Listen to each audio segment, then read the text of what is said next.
Hey Anthony, Patrick here with Drive Interactive Group. Just want to say thanks to reaching out to my Facebook post there about free website audit. As you can see here, I've got your website on the screen here, so let's go ahead and dive in. So first thing I want to do is kind of just go through your website and tell you some of the things that I really like about it. And then I'll talk about some of the areas where you might be able to improve. So first things first, what's great is right now you have your phone number right up here, right front and center, so people can hit it. I actually looked at your website on my mobile phone, and this is clickable.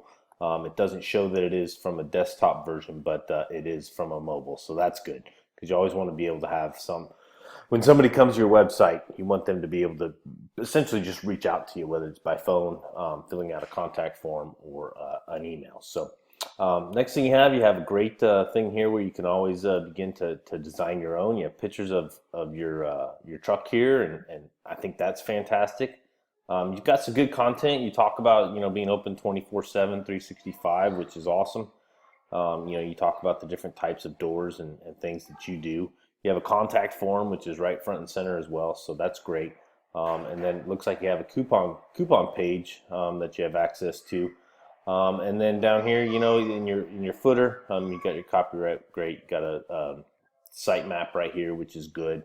Once again, you have your name. I don't know if this number here is clickable online on a mobile phone, but if it is, then great. So ultimately, you've got some good things going on. What I would really suggest is when you talk about your content, custom wood designs, mini storage, uptown storage, when it comes to what search terms people are going to be searching for in your specific niche, it's mainly going to be garage doors. And what you have basically are promoting your overhead doors, where that might be what the niche and people within the business call them, but most of the clients and customers are searching for garage doors, and so you might want to focus a little bit more on that as far as your content's concerned. Same thing happens with like the irrigation niche, like and people in the industry call it, I'm an irrigation technician or I own an irrigation company, but their clients and customers are looking for sprinkler installation, sprinkler repair instead of irrigation installation. So just something to think about. The other thing I really think is important is as you can see up here, it says not secure. So that means that your SSL certificate, you're having issues with it. I don't know if it's been renewed or if you don't even have one. But basically that's telling Google that this site is not secure if somebody was to come to it. So you really want to make sure that you get that fixed. Last but not least, the other thing I noticed is that your it's not mobile responsive. And so what that means is if I come down here and I try to shrink your website, it should be bouncing to fit the size of whatever the screen is. And unfortunately, it's not. So when somebody goes to your website on your mobile phone, it basically takes your whole website, just shrinks it so it all fits on the screen. And it's very hard to read, very hard to look at. You have to zoom in. So being able to have a mobile responsive website, I think would be huge. So moving forward, I want to get into some technical stuff. I went in and did a report to see how many words you had on your homepage, and it looks like you have 440 total words. You use the doors 19 times, overhead 10 times, service, but you're only using like garage and metal door and 4 and 5 times. So really think it'd be more important to use those words versus overhead.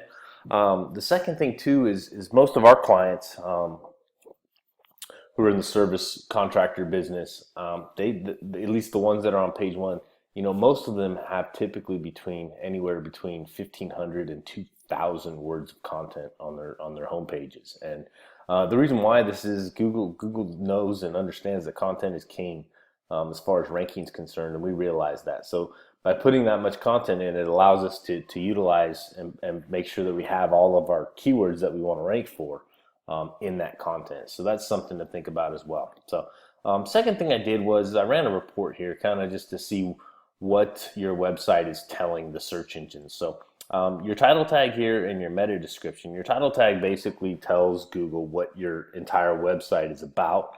and the meta description kind of gives a description of that. So right now, what you're telling Google that your website's all about is Davis Overhead Doors, Houston, Texas. So as you can see, you want it to be anywhere between 10 and 70 characters. Right now, currently have 34. So maybe, if you're talking about garage doors, maybe it's going to be garage door installation and repair, Houston, Texas, and then have a dash, and then Davis Overhead Doors, something like that. That way, you now have your main keyword, and your niche in the title tag, which tells Google, okay, this website is about garage doors in Houston, Texas type deal. So second thing down here in meta description, it's pretty good. You have more room. I mean, it's between 70 and 320. I'd go ahead and add just a little bit more, maybe talking about garages. Once again, here it is, installation, commercial overhead doors. Let's talk about, residential garage doors. I know it's hard because I know you talk, it's overhead doors for you, overhead, but you got to think about what the searcher intent is when it comes to that kind of stuff. So moving down here, where as your title tag and your meta description talk about what your whole website as a whole is talking about. Your header tags, your H1 and H2 header tags, that essentially tells the search engines what that particular page is about. So this is on your home page, and what you're telling Google, the search engines, is that on your home page is talking about welcome to Davis Overhead Doors, instead of maybe having and I don't know, this is where it's pulling from. This is your H1 tag right here. You might want to put something where it's, you're talking about, garage door installation or overhead door installation and repair, Houston, Texas, and make that your H1 tag, because then that will then in turn tell Google that that's what you do versus welcome to Davis Overhead Doors. All right. And then H2 contact, you have contact us. So, your H2 tag is, good question. I don't even know where that would, oh, there it is. It's right here. So just something to think about. This would be, this might be another one, but as far as adding the content's concerned, you talk about these different types of doors that you do, maybe get into a little bit more elaboration of what that specifically looks like. So a rolling sheet door, what it is, why you guys are the best at installing these versus everybody else, that kind of stuff. And then last but not least, I just did a search for your company. And as you can see, this is exactly what we're talking about here. Your title tag, Davis Overhead Doors, Houston, Texas. Here you go, Davis Overhead Doors, Houston, Texas. So, so like I said, you want to change that for sure. And then I noticed that you're in Cleveland, Texas, and you're probably dominating the market up there, because based on what I see, you've got 21 reviews with 5 stars. So that's phenomenal. You're number one in the map pack. You're number one in organic. Your Facebook page is right here. I mean, your Angie's List. I mean, you're essentially all over page 1 of Google in Cleveland, Texas. So I know you're dominating there. I know you probably want to expand a little bit. I don't know if Houston is the best area for you to go. If you want to stay up maybe in the Conroe, Splendora, Kingwood, New Caney, Porter type areas, that might be focusing on those areas might even help you rank a little bit better in those areas. So in any event, I hope you found this informative. If you have any questions or concerns, or would like to talk further, I'd love to have the opportunity to do that. Once again, appreciate you reaching out, and you have yourself a good rest of the day. Thanks.